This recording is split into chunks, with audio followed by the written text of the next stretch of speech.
오늘 하나님께서 우리에게 주시는 말씀은 요한복음 6장 14절, 15절 말씀입니다. 함께 봉독하겠습니다.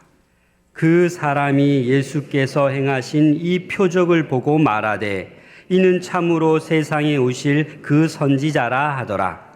그러므로 예수께서 그들이 와서 자기를 억지로 붙들어 임금으로 삼으려는 줄 아시고 다시 혼자 산으로 떠나가시니라. 아멘. A라는 한 교회 안에 일꾼이 있었습니다. 그에게는 신실하고 충성된 일꾼이요, 많은 사람들을 참으로 사랑하는 사람이라는 그런 칭찬이 늘 따라다니고 있었습니다. 그는 할 수 있는 대로 모든 사람에게 만족을 줄 수 있는 방향으로 일을 풀어가려고 항상 노력을 했습니다.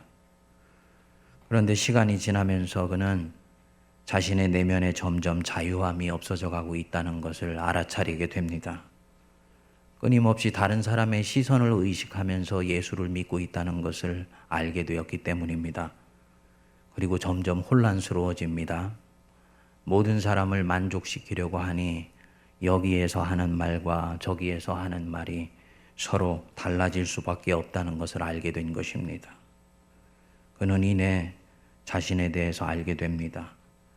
자기가 자신의 인생을 지금 살지 못하고 있다는 것, 사람의 필요와 기대에 부응하느라고 자기를 사랑하지도 못하며 무엇보다 자기가 그토록 사랑하기를 원했던 하나님의 영광을 위해서 무엇을 해야 될 것인지를 한 번도 진지하게 물어본 적이 없다는 것을 알게 됩니다.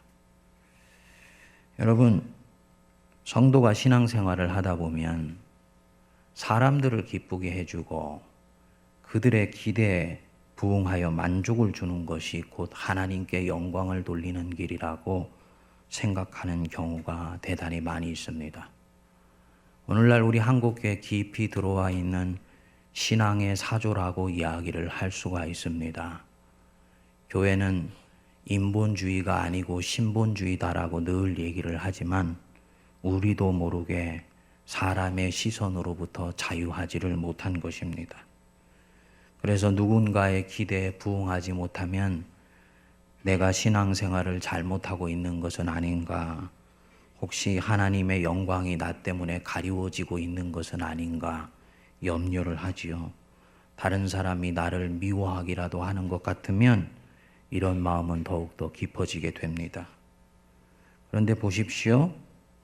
정작 우리 신앙의 모본이 되시는 우리 주 예수 그리스도, 너희가 이렇게 살면 너희들이 생명을 얻을 것이고 그 생명을 더욱더 풍성히 누릴 것이라고 본을 보여주셨던 우리 예수님의 삶으로 들어가면 그분은 끊임없이 우리의 기대와 우리의 요구와는 다른 방향에서 당신의 인생을 형성해 가신 것을 발견하게 됩니다.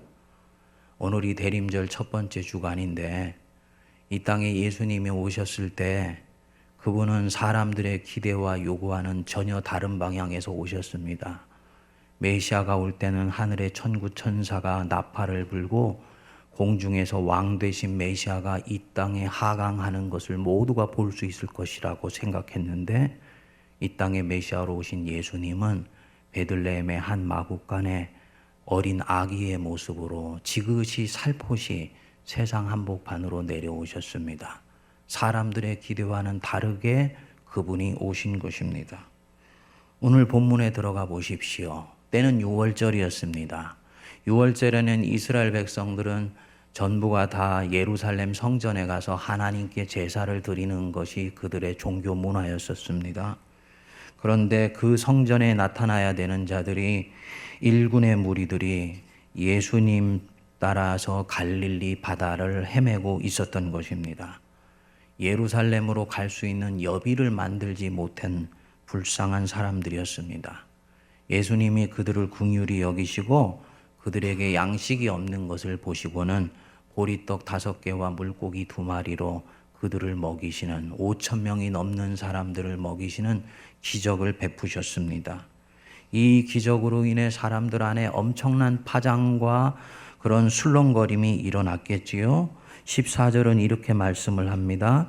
그 사람들이 예수께서 행하신 이 표적을 보고 말하되 이는 참으로 세상에 오실 그 선지자라 하더라. 그 선지자, 자신들이 그토록 오랫동안 기다려왔던 선지자.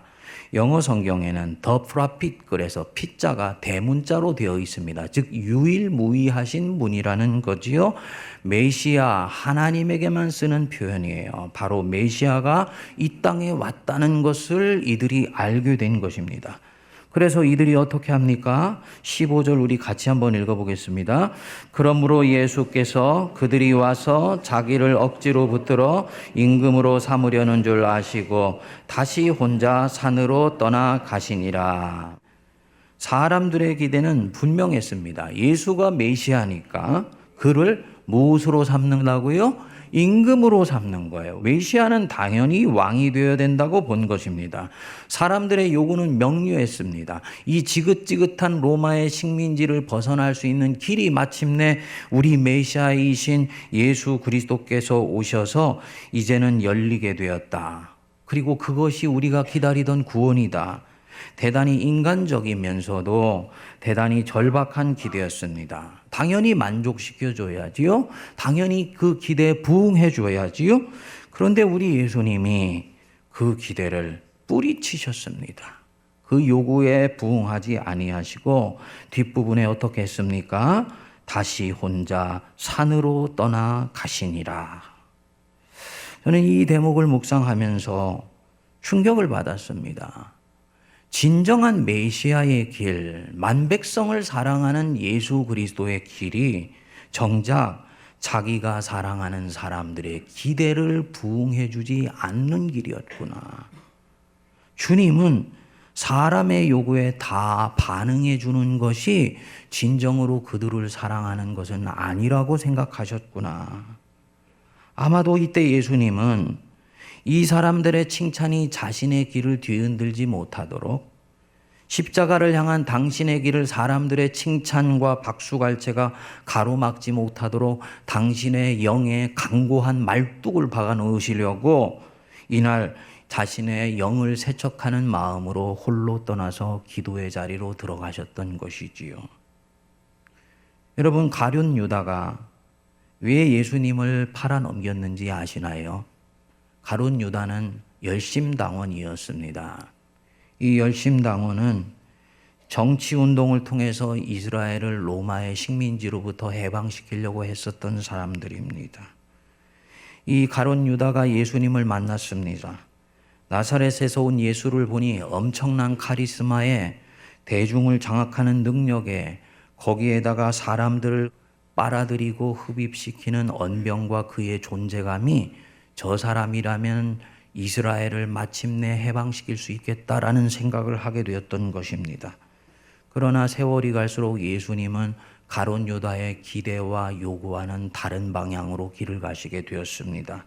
결국 유다는 예수께 실망해서 예수님을 팔아 넘겼던 것입니다. 그렇게 예수님이 십자가에 달리셨을 때 사람들이 십자가에 달린 예수를 보고 뭐라 그랬습니까? 십자가에서 내려와 봐. 십자가에서 내려와 봐. 네가 하나님의 아들이라면 그 십자가에서 내려와 봐. 사람들은 그 예수님이 이때까지 넉넉히 그렇게 할 수 있는 분이란 걸 알았기 때문에 얘기했던 것입니다. 그리고 그들은 예수님이 실제로 내려오기를 기대했을 수도 있지요. 그런데 예수님은 끝까지 내려오시지 아니하셨습니다. 사람의 기대와 요구에 부응하는 것이 그리스도 메시아의 길은 아니었기 때문입니다. 여러분, 이 기대와 요구에 부응하는 것은 인본주의 신앙입니다. 내가 인본주의 신앙을 가지고 있느냐, 하나님 중심의 신앙을 가지고 있느냐, 그것은 내가 중요한 결정의 시기에 내 영혼이 심히 흔들릴 때, 내 자신의 이익이 달린 문제가 대두하게 됐을 때 내가 무슨 질문을 하고 있는지를 보면 알 수 있습니다. 어떻게 하면 사람을 기쁘게 할 것인가? 어떻게 하면 내 자신을 기쁘게 할 것인가? 내가 이 질문을 먼저 하고 있다면 그는 아직 자기 자신의 범주를 벗어나지 못한 인본주의적 신앙생활을 하고 있는 사람입니다. 어떻게 하면 하나님을 기쁘게 할 것인가? 어떻게 하면 하나님께 영광이 되는 길인가? 이것을 힘들고 어렵더라도 집요하게 묻고 나가면서 답을 찾아 나간다면 그 사람은 지금 예수 그리스도의 길 위에 서 있는 사람입니다. 사랑하는 여러분, 누군가를 사랑한다는 것은 그들의 기대를 만족시켜 주는 것과는 다른 것입니다. 누군가를 사랑한다는 것은 그들의 요구를 단발마적으로 들어주는 것과는 다른 거예요. 내가 누군가를 섬긴다는 것은 그들의 칭찬을 받기 위해, 그들에게 욕을 먹지 않기 위해 그들의 원하는 것을 채워주는 것이 아닙니다. 죄인된 인간의 기대와 요구에는 성령으로부터 나오는 열망도 있지만 육으로부터 나오는 열망도 있기 때문이에요. 그것을 내 자신도 분별해야 되고 듣는 사람도 분별해야 됩니다. 예수님처럼 인간을 긍휼히 여기셨던 분이 왜 그날 사람들의 기대를 뿌리쳤을까요? 그렇게 했다면 훨씬 이들을 구원하는데 편하고 넓은 길이 되었을 수도 있을 것입니다. 왜 예수님은 이들의 오해와 미움을 사면서까지 이들의 기대를 채워주시지 않으셨을까요? 단순히 하나님의 영광을 구하기 때문에 물론 그런 것도 있지요. 이들의 그때의 기대는 영에서 나온 것이 아니고 육에서 나온 것이었기 때문이에요. 육에서 나온 기대를 채우려고 하면 그 사람은 결국 멸망에 이르며 그 영혼이 멸망에 이를 때 하나님은 그를 통해서 영광을 받으실 수 없지만 그 사람의 영에서 나오는 것에 반응해 줄 때 하나님은 한 영혼이 꽃피는 것을 통해서 하늘에서 영광을 받으시는 것입니다. 하나님께 영광이 되는 것은 결국은 사람을 살리는 것으로 나타나게 되는 것입니다. 이것을 알지 못하는 사람들은 단순히 사람들의 기대에 부응하고 그들의 요구에 반응하다가 그들도 살리지를 못하고 하나님의 영광도 결국은 상실하게 되는 일들이 나타나는 거지요. 모세가 시내산에 올라갔다가 내려오지 않자 사람들이 염려하고 걱정하다가 결국은 두려움에 휩싸이게 되었던 것 같습니다. 모세는 이스라엘 민족의 거의 수호자와 같은 사람이고 모세가 있는 바로 그곳에 하나님이 계셨기 때문에요. 모세가 없다는 것은 곧 하나님이 떠났다라고 생각하게 되었던 것입니다. 그래서 이들이 아론에게 요청을 합니다. 출애굽기 32장 1절에 보시면 백성이 모세가 산에서 내려옴이 더딤을 보고 모여 아론에게 이르러 말하되 일어나라. 그 뒤에 뭐라 그랬습니까? 우리를 위하여 우리를 인도할 신을 만들라. 하나님이 우리에게 떠났으니까 당신이 이제 우리를 위해서 우리를 인도할 신을 만들어 주시오. 이 얘기는 대단히 망령된 요구인데도 아론이 어떻게 합니까? 이들의 요구가 성령에서 나온 것인지 인간적인 두려움을 떨치지 못한 욕망에서 나온 것인지를 구별하지도 않고 그 기대를 결국은 채워주었습니다. 이것이 인본주의 신앙의 한계입니다. 사람들의 필요와 요구에 단발마적으로 반응해 주는 것입니다. 결국은 이 신앙이 이스라엘 백성들을 어떻게 만들었습니까? 하나님의 경로를 불러와서 모세의 중보가 없었다면 그 백성들은 그날 그 자리에서 다 사멸해 버릴 그런 자리가 되었습니다. 생각해 보세요. 왜 아론은 이날 그 백성들의 미련한 요구를 들어주었을까요? 그것이 공동체를 어려움에 빠뜨리며 하나님의 영광을 앗아간다라는 것을 아론은 정말 몰랐을까요? 저는 알았을 것이라고 봅니다. 그러나 머리로 아는 것과 반응한다는 것은 전혀 다른 문제입니다. 그는 백성들의 기세등등한 위협을 뿌리치고 그들이 자기에게 주는 여러 가지 종류의 미워하고 증오하는 감정들을 기꺼이 수행하면서 하나님의 일을 감당할 수 있는 그런 내적인 자유함이 없었던 것이요. 혹시 이번 기회를 통해 자신이 모세보다도 더 인기 있는 지도자가 될 수 있을지도 모른다는 오판을 했을 수도 있겠지요. 뭐냐? 아론에게는 내적 자유함이 없었던 것입니다.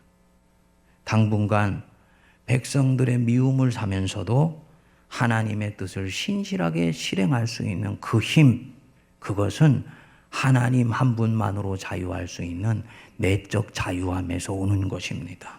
하나님을 향한 자유함이에요. 이것이 하나님의 영광을 위해서 자신을 내어놓게 해주는데 이 아론에게는 그것이 없었던 것입니다. 결국은 백성들의 기대를 채우는 것이 자신이 사는 길이고 그 백성들도 사는 길일 것이다 생각했지만 그는 백성들을 엄청난 어려움에 빠뜨리게 만듭니다. 현대교회는 모세와 같은 지도자를 우리에게 주십시오라고 기도하지만 사실은 그들은 아론과 같은 지도자를 더욱더 환호하고 박수갈채를 보냅니다.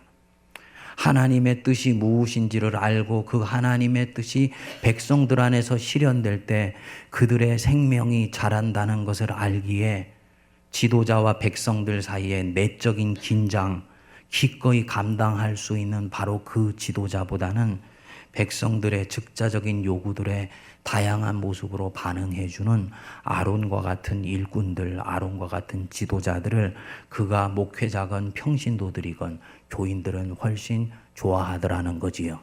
그것 때문에 그리스도의 교회는 점점 약해지고 하나님의 흔적이 교회 안에서 사라져 간다는 것을 그들은 모르고 있습니다. 여러분, 누군가를 사랑한다는 것은 내가 가지고 있는 기대와 요구를 즉자적으로 들어주는 것을 말하는 것이 아닙니다. 내가 누군가를 진심으로 사랑한다는 것은요, 그 사람의 생명이 자라갈 수 있도록 도와주는 것을 말합니다. 그가 가지고 있는 욕망이 채워지는 것이 아니고 그의 영혼에서 나온 그 욕구와 열망들이 채워지면서 그 사람이 자라갈 수 있도록 도와줄 때 그 사람이 진정으로 나를 사랑하는 사람이에요. 내가 진정으로 주님의 일을 하려고 한다면 그렇기 때문에 그는 미움받을 용기도 미움받을 각오도 당분간 할 것이며 주님의 일을 하다가 오해를 받을 각오도 기꺼이 해야지 됩니다. 여러분들 중에 주님 일 하다가 속상한 분 계시죠? 열심히 했는데 오히려 시기를 받고 질투를 받고 미움을 받는 것 같은 마음이 계시죠? 두 가지를 살피십시오. 이 미움과 질투가 정말 나에게 정당한 것인지 내가 교만하지는 않았는지 살피십시오. 그리고 그렇게 생각해 봤을 때 주님 100% 제가 잘한 것은 아니지만 저는 주님의 영광을 위해서 최선을 다했다고 감히 주님께 말씀드릴 수 있습니다 하신다면 그분은 자기 자신의 내적인 자유함을 가지시기 바랍니다. 그는 예수 그리스도가 받았던 고난에 지금 참여하고 있기 때문입니다. 하나님께만 올곧은 충성을 하겠다는 굳은 결심을 할 때 이런 신앙이 가능하고요. 결국 그런 사람이 하나님이 사랑하는 그 어떤 사람에게 생명을 줄 수 있는 아름다운 사람이 될 수가 있습니다. 저에게 하나님을 사랑하고 하나님께 영광을 돌리는 삶을 추구하는 것이 어떻게 한 영혼을 부유하게 하며 그 사람을 살아나게 만들며 새로운 인생의 전망을 설레이는 가슴으로 가질 수 있는지를 가르쳐 주었던 한 분이 있습니다. 오늘은 여러분께 그분에 대해서 제가 좀 잠시 얘기하는 시간을 갖습니다. 제가 그분을 만난 것은 제가 이민사회에서 목회를 하다가 몸도 마음도 완전히 무너져 내린 가운데 때마침 40대 초반에 중년의 전환기에 접어들 무렵이었습니다.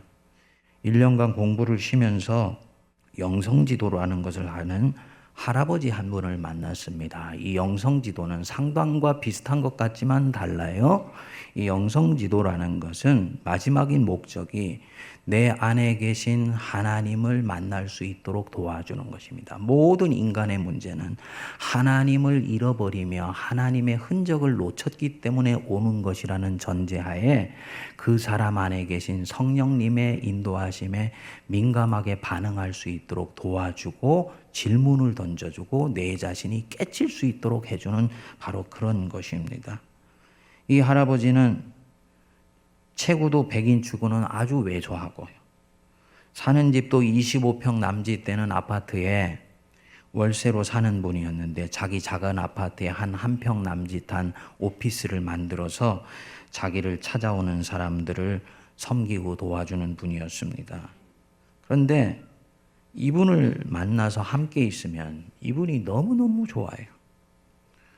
부드럽고 온화한 미소에 늘 잠잠하게 상대방의 말에 귀를 기울이는 그 겸손함과 진중함에 제 얘기를 듣다가 한 번씩 제 속을 훤히 꿰뚫어 보는 듯이 툭툭 던지는 질문이 저로 하여금 제 자신 안에 있는 한 번도 다뤄주지 않았던 중요한 영적인 문제들에 직면할 수 있도록 도와주면서 옛자의 껍질이 양파 껍질 벗겨나가는 듯이 그렇게 벗겨지는 것을 경험하게 해주었습니다. 그리고 그 끝에 나를 사랑하시는 하나님 앞에 내 자신이 어린아이와 같이 순전한 모습으로 딱 서 있을 수 있도록 도와줄 때요.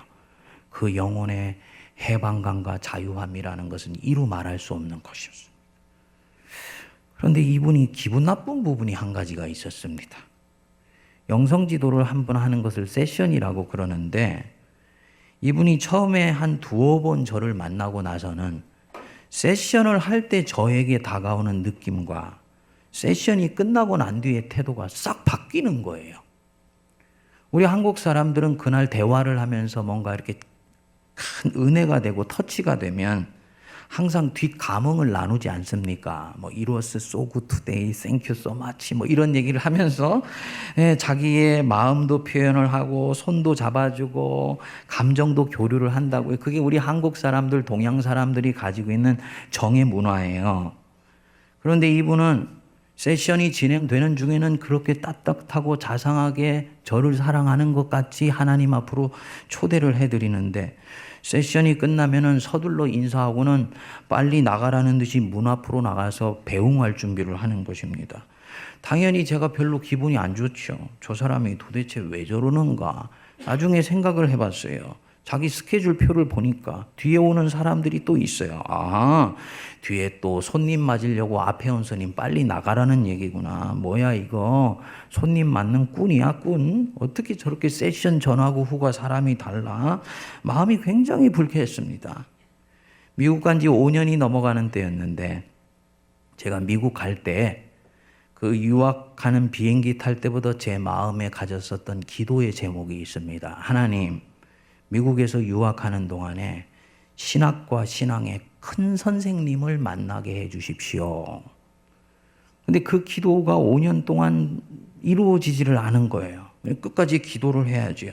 어느 날 제가 기도하는 중이었습니다. 하나님, 저는 언제나 신학의 큰 스승을 만날 수가 있습니까? 기도하는 중에 이 사람 얼굴이 딱 떠오른 것입니다. 마치 성령님이 저한테 그 사람이야 라고 얘기를 하시는 것 같았어요. 그래서 제가 말했죠. 에이 하나님, 그 사람은 아니에요. 그 사람은 꾼이에요. 꾼. 세션 할 때하고 세션 끝나고 난 뒤가 완전히 다른 사람이에요 라고 말을 하는데 제 안에서 번개처럼 영감이 탁 스쳐 그러는 거예요. 그는 일부러 너에게 그렇게 됐다. 무슨 말이냐. 그리스도인은요, 하나님과 하나님을 만나도록 도와주는 사람이 분리가 안 됩니다. 특히 우리 한국 사람들이 그렇습니다. 그래서 설교자는, 목회자는 하나님 사랑하라고 부지런히 성도들한테 설교를 하는데, 성도들이 그 설교의 은혜를 받으면 하나님을 사랑하기보다는 자기에게 은혜로 준 설교자와 더 가까워지려고 하는 것입니다. 그러다가 말씀 전하는 설교자한테 실망을 하면 그 사람이 전하는 하나님까지도 멀리하는 그런 경우들이 너무너무나 많이 있습니다. 한국 교회 성도들의 영적 성장에 대단히 걸림이 많아요. 그리고 못되게도 목회자나 설교자가 교묘하게 하나님과 하나님 백성 사이에서 하나님처럼 저신하면서 장난질을 치는 경우들도 대단히 많이 있어요. 화 있을 징조죠. 근데 그때 제가 딱 그 격이었던 것입니다. 제가 이 사람 만나니까 너무 좋잖아요. 그러니까 이 사람의 존재가 시간이 지나면서 제 안에서 점점 커지더라고요. 그러니까 이분이 대단해 보인 것입니다. 그래서 제 영적인 여정에 대해서 얘기를 나눌 때 처음에는 제 영혼이 하나님께만 딱 주파수를 맞추어서 얘기를 진행을 했었는데, 시간이 지나면서 제 얘기를 들어주는 이 사람의 반응을 저도 모르게 살피기 시작한 것입니다. 그래서 이 사람이 고개를 끄덕끄덕하면 마치 신이 나가지고 그 내목에서는 막 얘기를 쏟아내다가 이 사람이 뭔가 시큰둥하게 반응하는 것 같으면 저도 모르게 목소리가 잦아들어가고 말을 이끌어 나가는데 자신감이 없어지는 것이지요. 이분이 그거를 본 것 같았어요.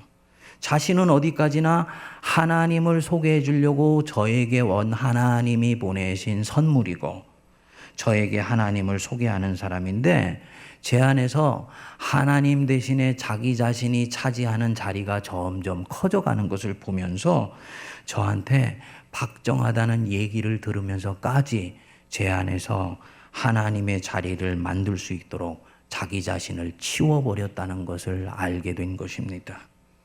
이 생각이 기도 중에 번개처럼 스쳐 지나가면서 제 안에서 감사가 터져 나오더라고요. 하나님, 주님이 저에게 이렇게 해서 제 기도의 제목에 응답해 주시고 계시네요. 저는 지혜와 식견이 뛰어나고 신학에 능통하여서 모든 것을 꿰뚫어 아는 선생을 기다렸는데, 하나님은 그것보다 더 소중한 내 신앙의 스승, 하나님을 뼈에 저리게 사랑하는 분을 저에게 선생님으로 만나게 해주셨습니다. 저는 이분처럼 되고 싶어요. 돌아오기까지 이분과 한 달에 한 번씩 한 5년을 만났는데요. 한결같았습니다. 제 안에 자기가 자리 잡을 틈을 조금도 주지 않고 제 시선을 오직 하나님만을 사랑하는데 고정시켜 주더라고요. 미국 떠나는 날 제가 그때 있었던 이 얘기를 이 사람에게 꺼냈습니다. 이름이 닙시인데, 닙시, 네가 처음 나 만나고 나서 한 2달 지나고 난 뒤에 나를 되게 쌀쌀맞게 대했던 것 기억나냐? 나 그때 무척 섭섭했어. 그렇게 얘기를 꺼냈습니다. 그런데 내가 기도하는 중에 성령님이 네가 내 안에서 차지하는 비중이 점점 커지는 것을 보면서 네가 일부러 네 자리를 치우려고 그렇게 했다고 성령님이 나한테 깨우쳐 주신 것 같은데, 근데 그거 진짜 맞냐? 이렇게 물은 거예요. 확인하고 싶었었습니다. 그때 그 얘기를 듣더니 이 사람이 한없이 웃기만 해요. 그리고는 다 마치고 나서 늘 하듯이 나가려고 하는데 제 손을 붙잡더니 상학, 그러더니 돌아봤더니 Can I hug you? 그러더라고요. 내가 너 포옹해도 돼? 그리고는 저를 꼭 끌어안아주는데, 세상에 남자가 그렇게 격정적이고 열정적으로 포옹해주는 것을 저는 처음 봐요. 그 남자끼리의 포옹이 얼마나 뜨거울 수 있는지를 제가 그때 알았던 거예요. 이제는 제가 알았으니 자신의 사랑이 하나님 자리를 빼앗는 일은 없겠다고 안심하고 그렇게 했던 거지요. 제가 이분한테 그때 그랬습니다. 닙씨, 너는 한평생 이 작은 방에서 너를 찾아오는 사람들에게 하나님이 어떤 분인지를 소개하면서 네 인생의 대부분의 시간을 보냈을 거야. 그리고 사람들은 그렇게 다 세상에 나가서 네가 소개해준 그 하나님 붙들고 승리하며 살아겠겠지. 많은 사람들 중에 아무도 네가 했던 그 섬김으로 인해서 오늘의 그들이 있다는 것은 꿈에도 상상하지 못할 것이다. 너는 아마도 그런 기대는 하지도 않겠지. 너는 내적으로 자유한 사람이고 하나님 한 분으로 충분한 사람이니까.